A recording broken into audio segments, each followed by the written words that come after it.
was killed in France. Hey, I got time for us to start. What?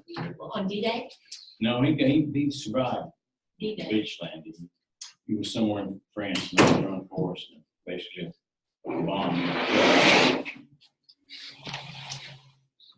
All right, time for us to start. Everybody should have gotten a test. And I expect that test back next week. Okay? Gives you a week to do it. And I think everything in that test we have covered in class. We are in John 11 this evening. John 11. This chapter is about the death of Lazarus. It is the discussion of Martha, with Martha, about the great I am and the resurrection and the life.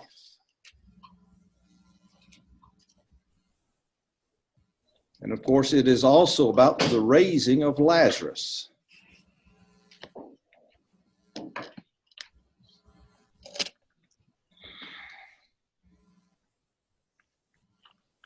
Now, when we look at verse 1, we find a certain man was sick. His name was Lazarus. He's in Bethany, his town of Mary and Martha. We need to know also who Mary and Martha are. We'll find also that in chapter 12. More about these girls, but anyway, they are, of course, sisters, and Lazarus is their brother. Bethany is on the eastern slope of the Mount of Olives, about 2 miles from Jerusalem.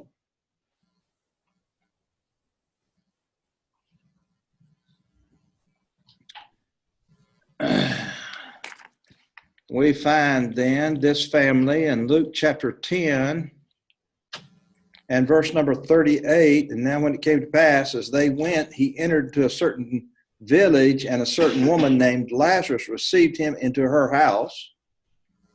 And she had a sister called Mary. And then, so we find then that this was a wealthy family. John chapter 12 and verse 3, as we've stated before, and we'll state again, that this is the Mary that took the ointment of spikenard, very costly, anointed the feet of Jesus and wiped his feet with her hair. They also owned the tomb, because we're going to find out that Lazarus then was part of that, was buried in that tomb. And then we're also find then that I mentioned they had a house too already, didn't I? All right. So now when we find Mary, there are 5 Marys that are mentioned in the New Testament. Number 1 is the mother of Jesus.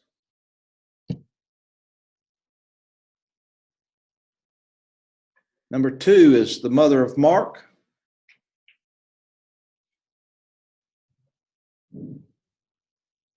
Number 3 is the Mary Magdalene.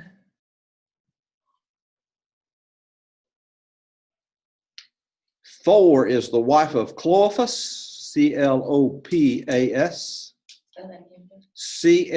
Clopas. I guess I should, if I'm going to do this correctly, capital C.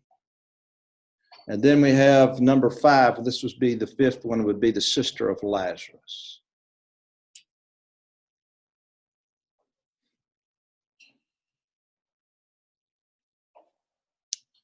Verse 2 then also has reference to chapter 12 and verse number 3 that we've already mentioned, but it was the Mary which anointed the Lord with ointment.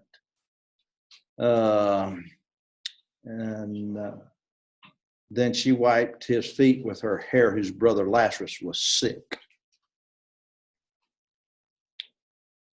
We'll talk more about verse 2 with chapter 12, because that's where the incident takes place.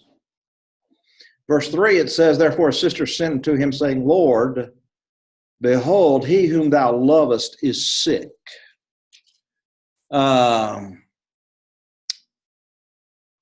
This is then Jesus' love.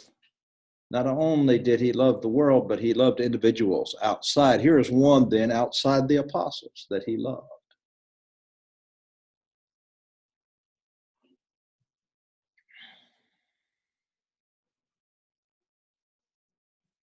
The idea that he was sick is also found in Philippians chapter 2, verses 26 through 27.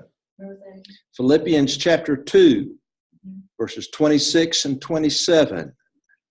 This is where Epaphras was sick and he was nigh unto death.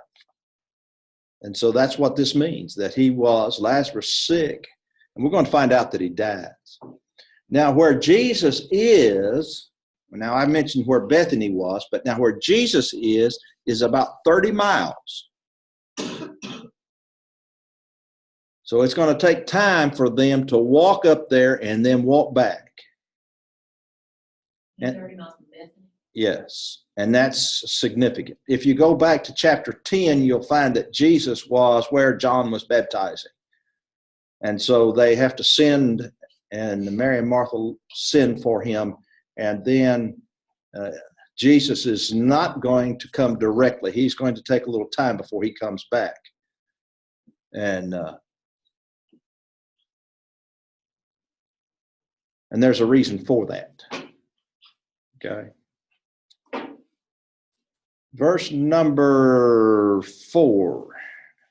When Jesus heard that, he said, This sickness is not unto death, but for the glory of God, that the Son of God might be glorified thereby.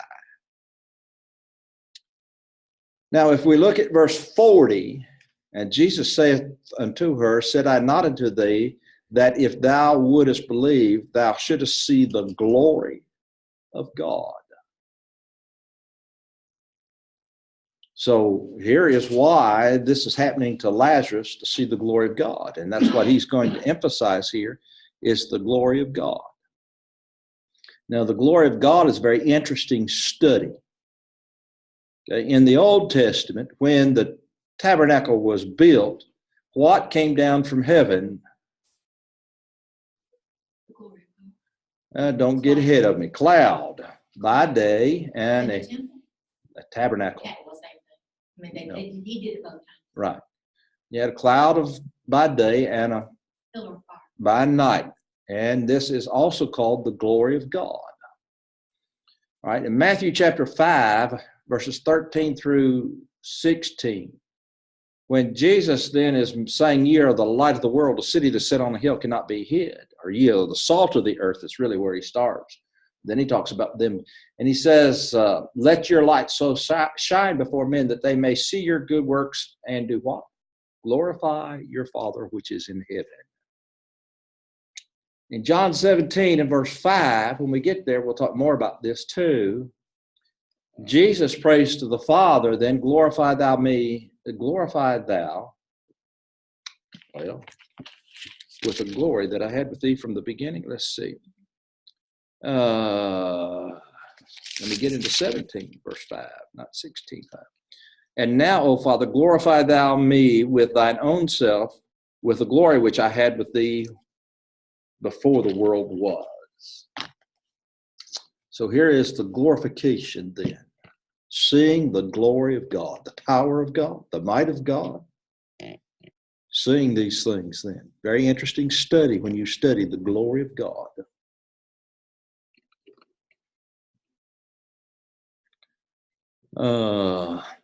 The reason then for the sickness was not for death, but for the glory of God.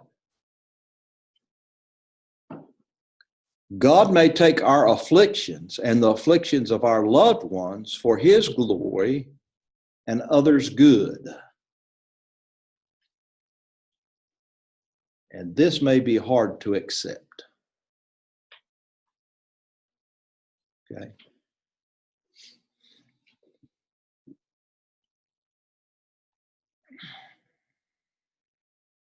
Just because God says some things doesn't mean that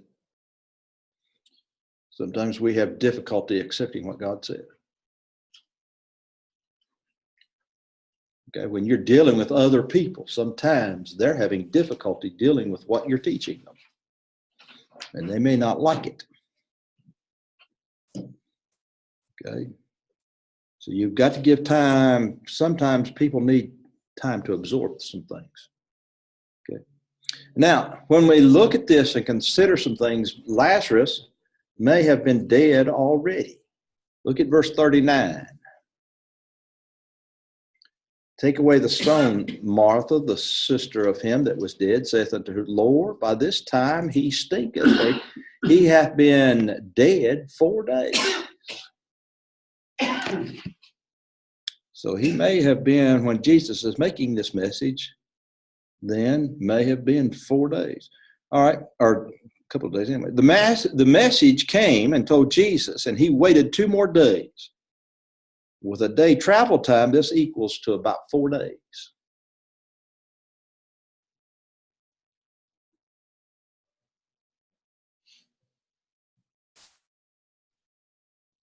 That's what verse 6 says, that he waited 2 more days.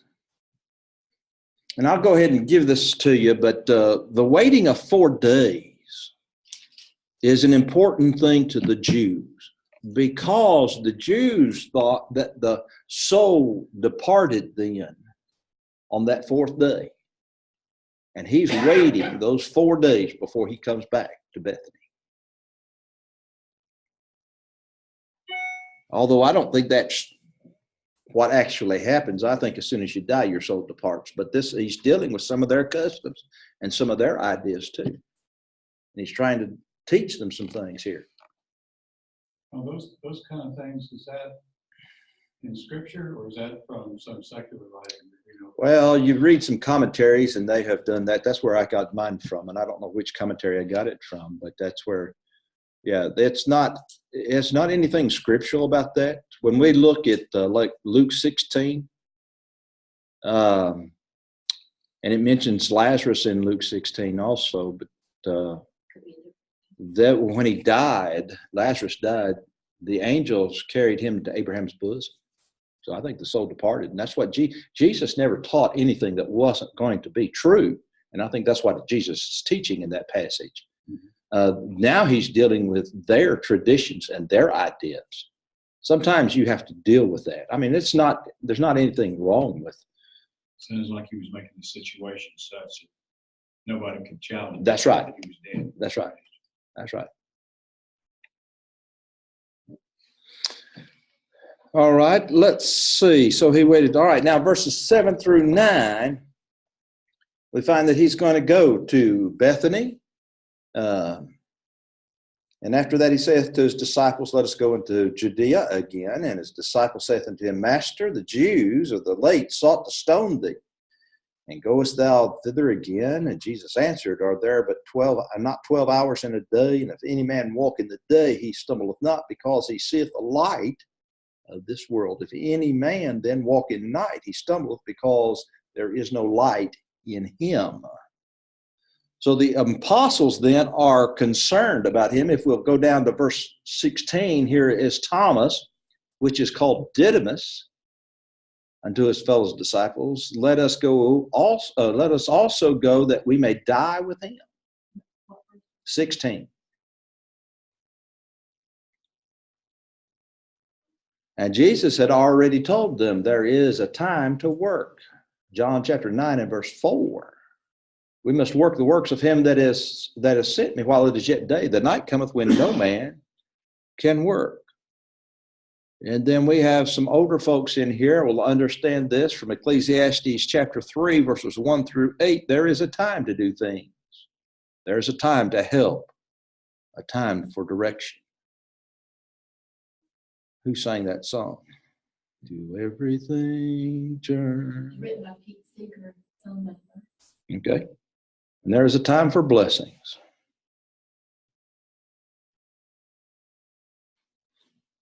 So here is the rising of Lazarus then.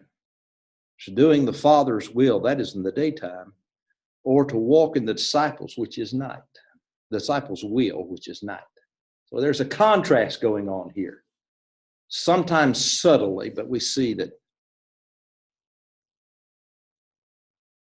So his going to then Bethany was not on a whim, but a decision in keeping with his mission.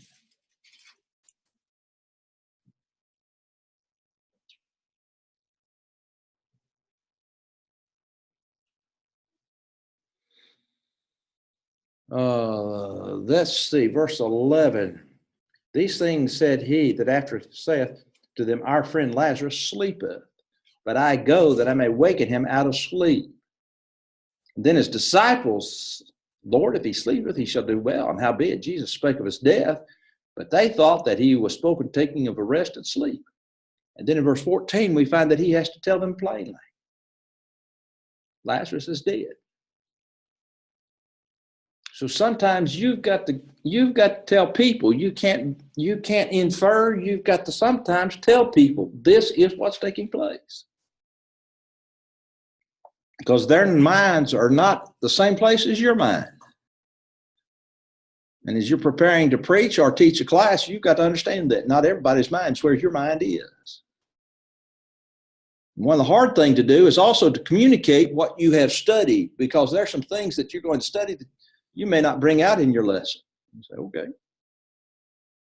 But that's in the back of your mind, and that's having you and helping you understand what you're teaching in a more concise and clear way.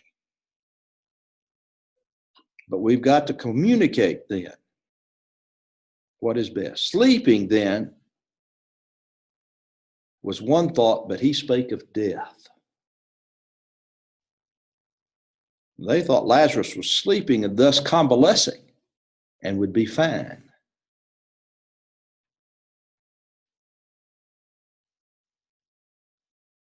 Now, did they also think that Jesus could heal him?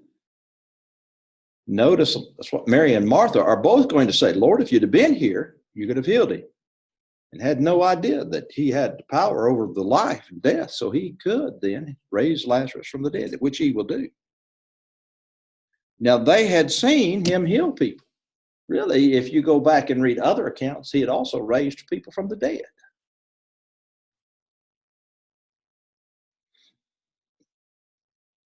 How hard-headed are people sometimes? Question. Is there a progression of the miracles you read in the book of John? So I know there's supposed to be 7 miracles like this. That's right. Does each one? Each one of them proves something about Jesus. There are some that, like in John chapter 2, this is the best one, quality.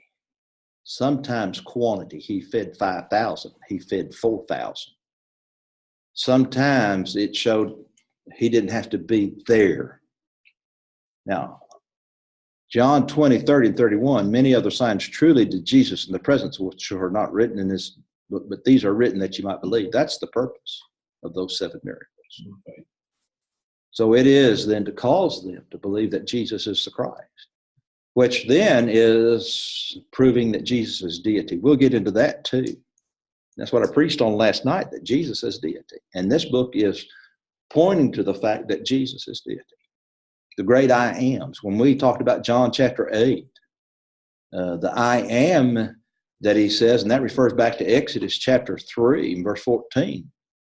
And when Moses then was standing before God, if you read back to Exodus chapter 3 and verse 1, it talks about the angel of God.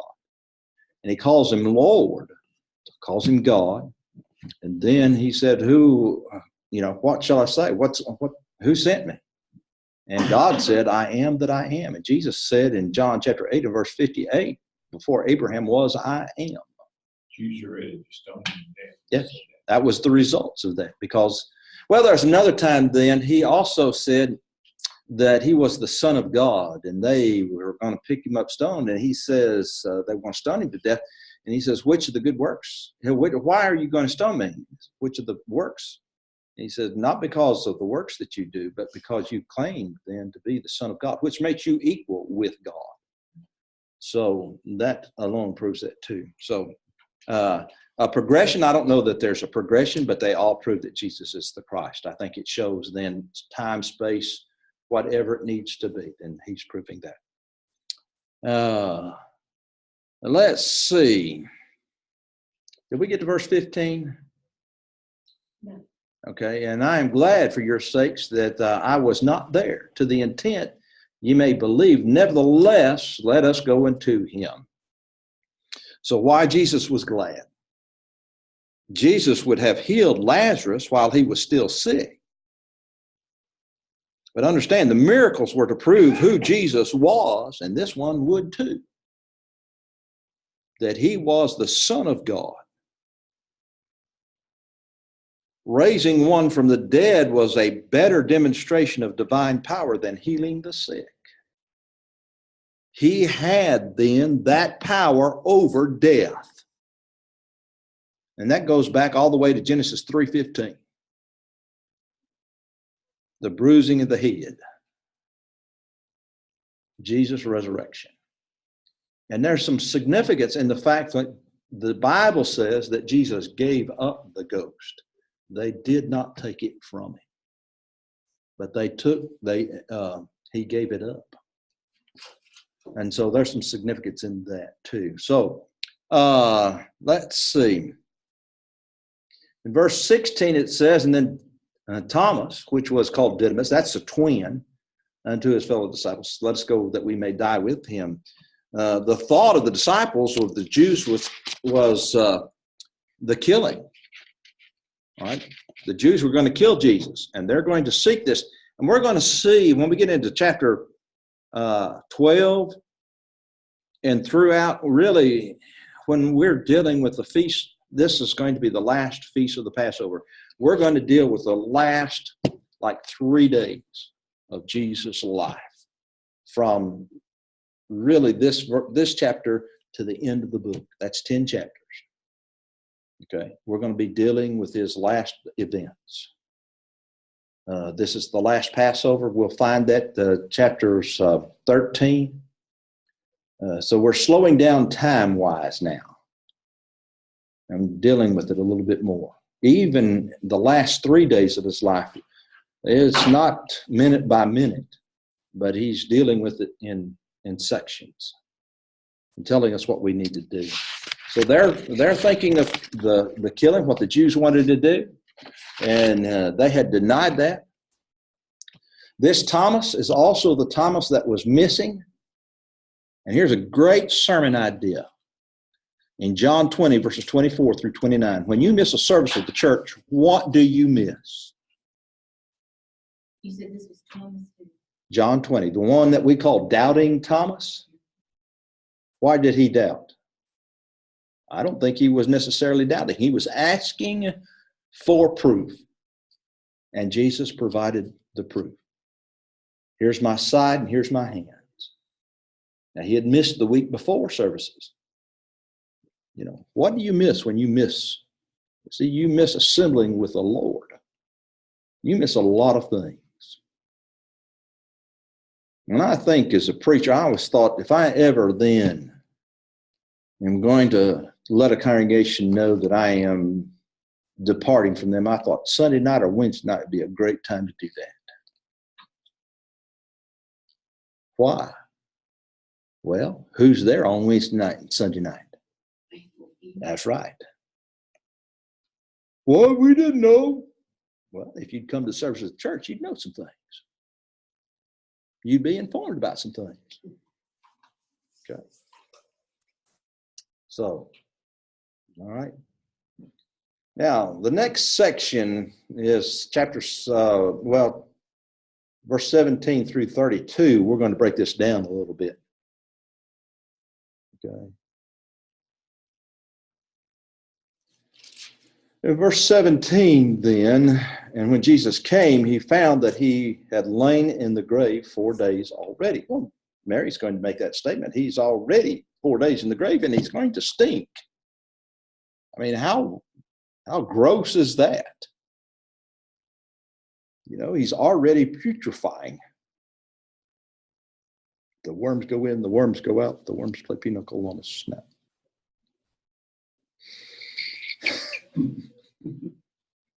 All right. So, They here- didn't embalm him. no. So they buried them. That's what I wanted to talk. They buried him on the same day that he died. There was no waiting great periods of time. Okay. Didn't it say it was like wrapped up like a mummy? Yeah, we'll get into that later on. Okay. Now, in Acts chapter 5, this is how quickly they buried somebody. In Acts chapter 5, you have Ananias and Sapphira, husband and wife. He came and lied to the Holy Ghost. He lied to God, and he died. They wound him up and they buried him. His wife comes in, didn't know her husband was dead. Tells the same lie. She dies. They wind her up and bury her beside her husband. Now, what if we did that today? I'm dead. My wife then finds out a couple of hours later, well, we already buried the rascal. I'm loved. You can tell that. Well, that's Oh, that was too good. All right. So I am The truly. Lord has a way about him, to relieve us of some of our tension. All right. Now, verse 18, it says, and Bethany was nigh unto Jerusalem, about 15 furlongs off. How long's a furlong? Anybody know? No. I got it right here. It's about 600 feet. So 15 times 600. Now, I'm not a mathematician, but that ought to be close to 9,000 feet. How many feet in a mile? All right, 5,280 feet in a mile. So this is just under 2 miles. So this is the distance from Jerusalem to Bethany.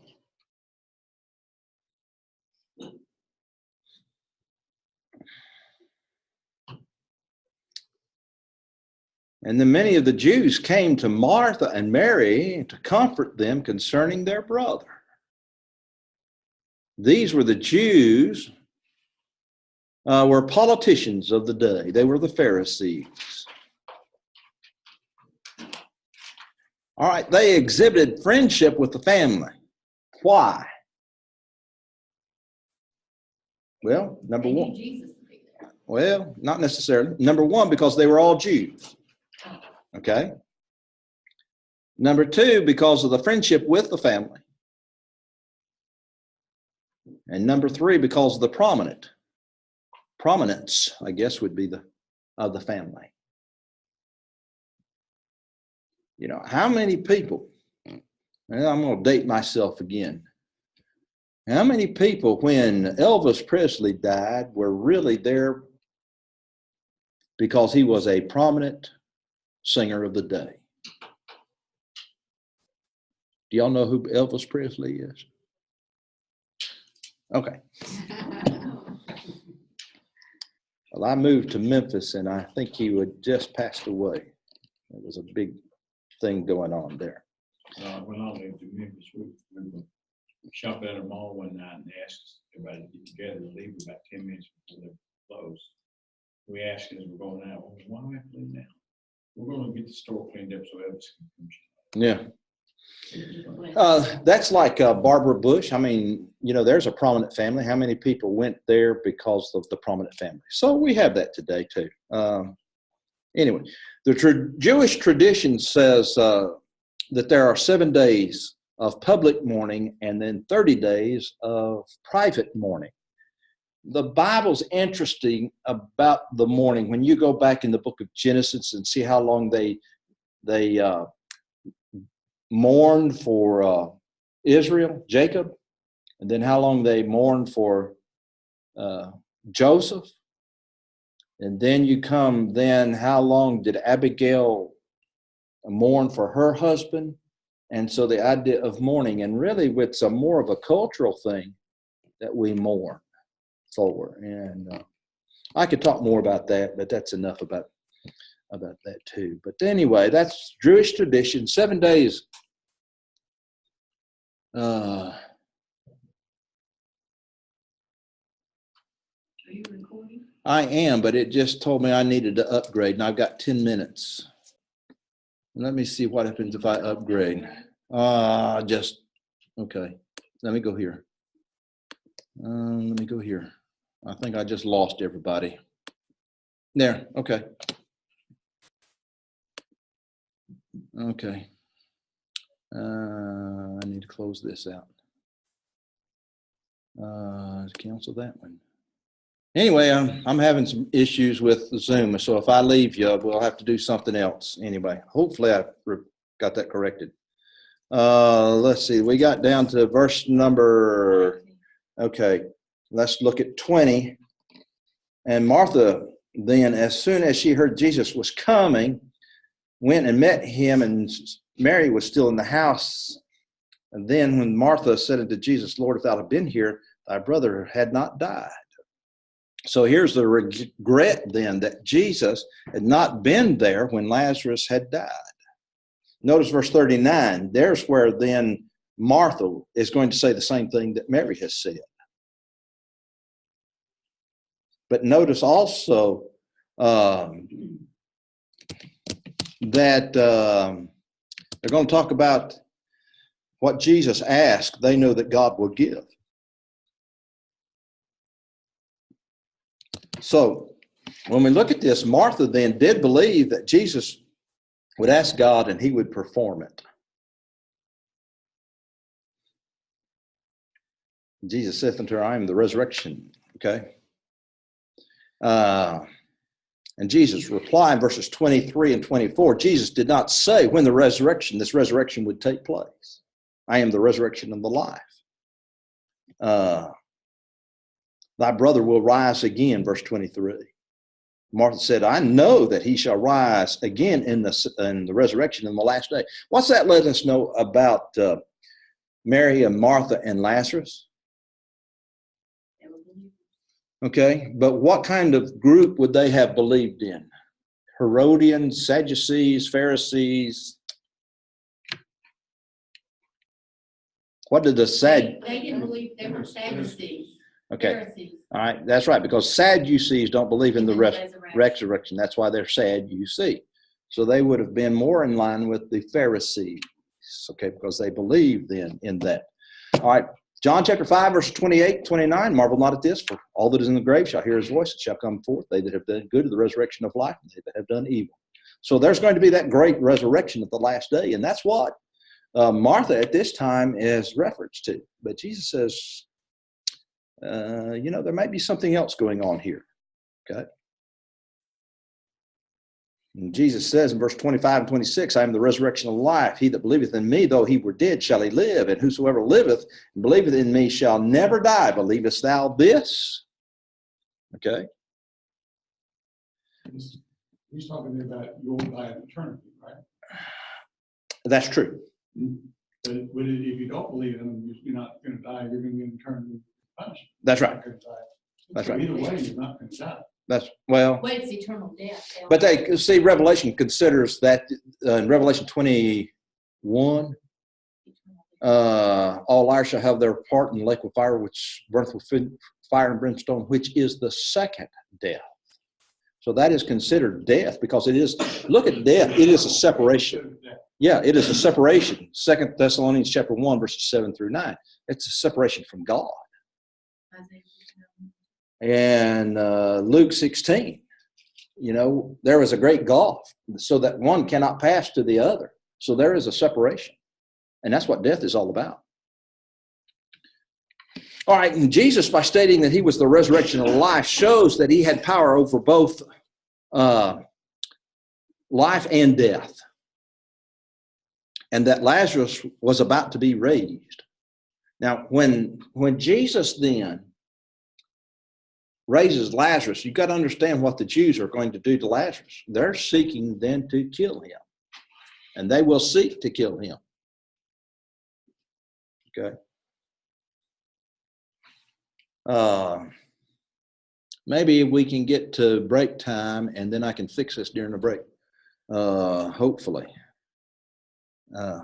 Where'd I get to? 27. 27? Mhm. Okay.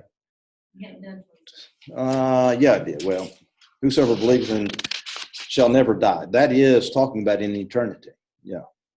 Believest thou this? And she said to him, Yea, Lord, I believe that thou art the Christ, the Son of the living God, should come into the world. So this, she is referring then as emphatic in regard to this.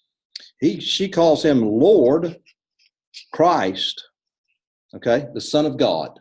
She's calling him all of these things.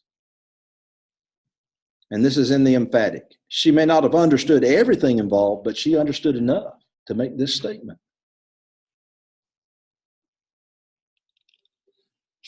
Now, in verse number 28 and 29, and then she said, she went on her way and called Mary, her sister, secretly and saying, Master has come and called for thee. And as soon as she heard that, she rose quickly and came to him. Now, master is the same thing in James chapter 3. It says, be not many masters. This is teachers, okay? John 13 and verse 13. You call me master and Lord, and you do well, for so I am. So he is then also stating that he is divine.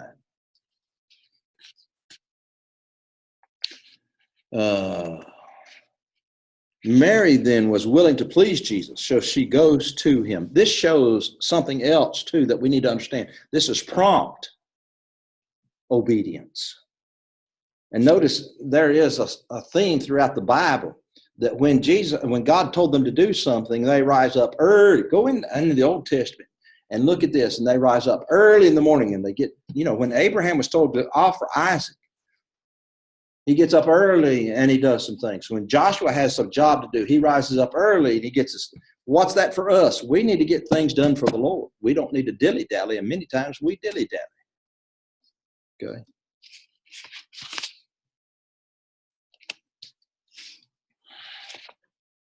All right.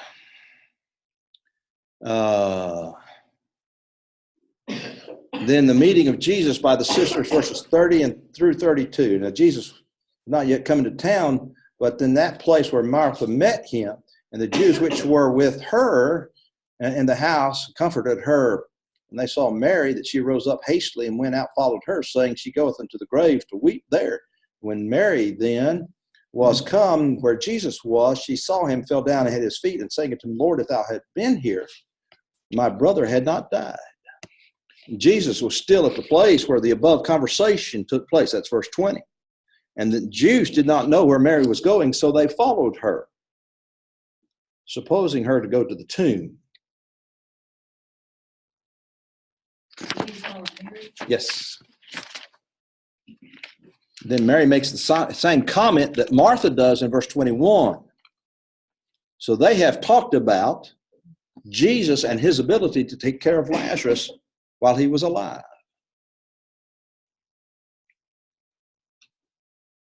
And one more important thing on this one is that she worshiped him, and he does not refuse his worship.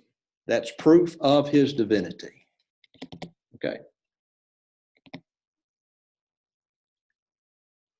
All right. I'm waiting to see what happens here. Less than a minute is supposed to happen. Okay. Verses 33 then through 44, this is the raising of Lazarus. When Jesus therefore saw her weeping, and the Jews also weeping, which came with her, he groaned in his spirit and was troubled. Okay. And then we find Jesus wept in verse 35. So weeping here denotes an idea of crying audibly. So sobbing, perhaps wailing. So this is a great expression of emotion. And I think that's one thing we lack in our today's society. We tell men they're not supposed to cry, not supposed to weep. Well, here is an expression then of their mourning, grief. And I think the more we show it like that, the better off we are.